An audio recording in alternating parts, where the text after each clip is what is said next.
came here when I was 10 years old, very young, from a Chinese mother and father also Chinese, but born in Mauritius Island. And I discovered my love for art. In 2009, I moved to China in Xiamen, and that's when I started discovering who I was. I wanted to use the posters also as the link of what China is today.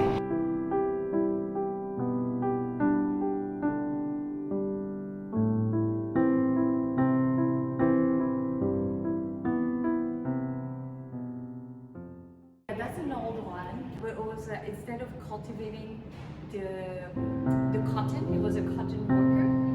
And like my family brought me up as mostly Mauritian, more the Chinese Mauritian side, but not so much the culture of China. So the culture of China was still a mystery to me.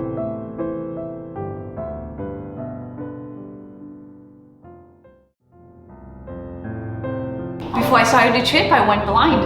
When I was in China, it was because my husband was going for work, and I went with him. And he asked my opinion. He's like, what do you think of moving to China? I'm like, I don't speak Chinese. He's like, and he's like, okay, let's go on a trip. So for the first time I went to China in 2007. We went to visit. At the beginning I was not sure. I'm like, you need to convince me. I know I'm Chinese, but I've been so westernized. Then I'm like, what do you want me to do in China?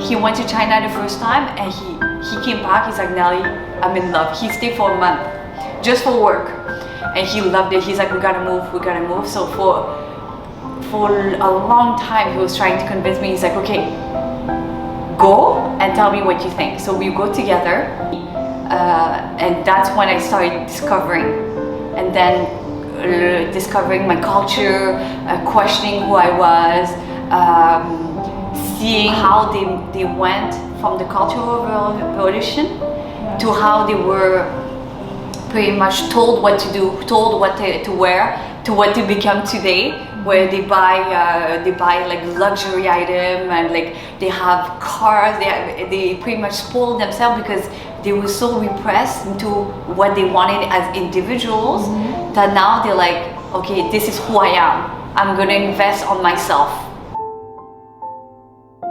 China has a big history, and I think what I was interested in, the Cultural Revolution was such an impact on what China is today, I find, with the unification and everything. So I wanted to use the posters also as the link of what China is today, and by changing also the meaning a bit, because it's different. China from the Cultural Revolution and today is very different. It still has a link, by changing the meaning of what it is.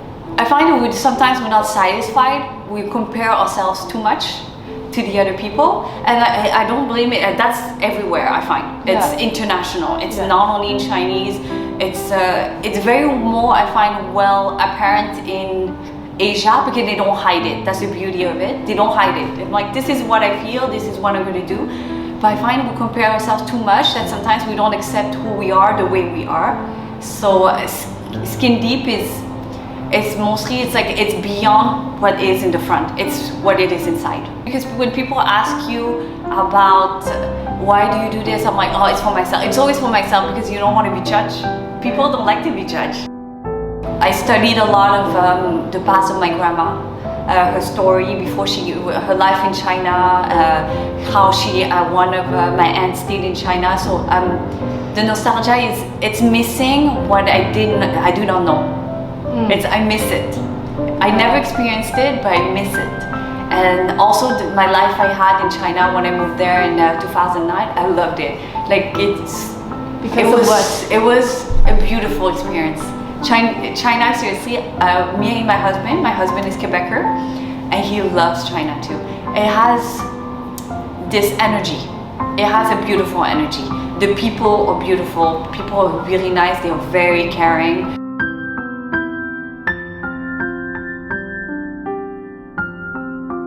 Do you feel feel that you are mentally being controlled when you were in China? No, I didn't think so. It's not being manipulated because I was among my friends, and my life pretty much was me, my painting. I go in my studio. I go see my friends. So I didn't see that I was being influenced. But however, the minute you open the media, you hear your friends, my Chinese friends, they talk about the news.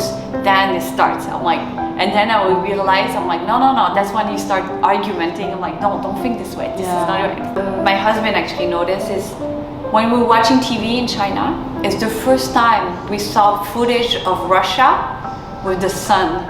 People, in a park enjoying themselves. Here, every time you see pictures of Russia, it's winter, it's cold, it's gray, it looks miserable. Yeah. You don't want to be in Russia. Because that's what the media wants you to think. That's it. They don't want you to be in Russia because they're against Russian. They brainwash you on thinking Russia is not a good place to go because it's gray, people looks miserable, it doesn't look very nice.